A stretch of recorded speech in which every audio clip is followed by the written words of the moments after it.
Hayırlı күн. Сәлеметсіз бе, көрермендер?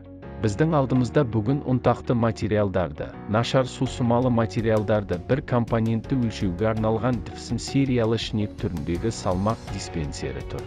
Диспенсерді қарапайым құрылымдық болаттан, сондай-ақ тот баспайтын болаттан екі нұсқада жасауға болады. Құрылымдық жағынан DIFSM сериялы шнек типті диспенсер жалпы құрылғыдан тұрады. Қабылдау шұңқыры, екі бөлік шнек корпусы, екі тензометриялық датчикке бекітілген салмақ модулі, сөмкелерге арналған пневматикалық қысым құрылғысы, жылдам босатылатын шұңқыр, екі бөлік электр жетегі, өлшеу контроллері негізінде, рамаға бекітілген басқару шкафы, ФКД-001 өндірісі, таразы зауыты жабдықтар. Салмақ модулі аспирация шығысымен жабдықталған.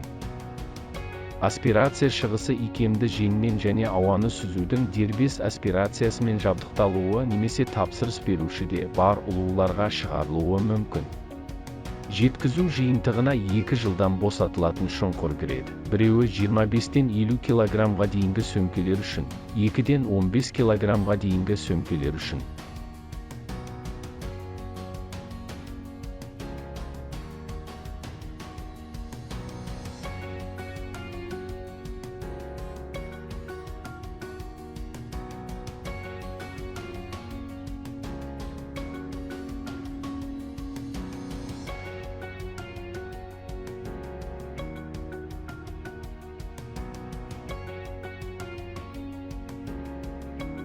Таразы жабдықтары зауыты, шық өндірісі туралы толығырақ ақпаратты сайттан табуға болады. Сілтеме сипаттамада болады.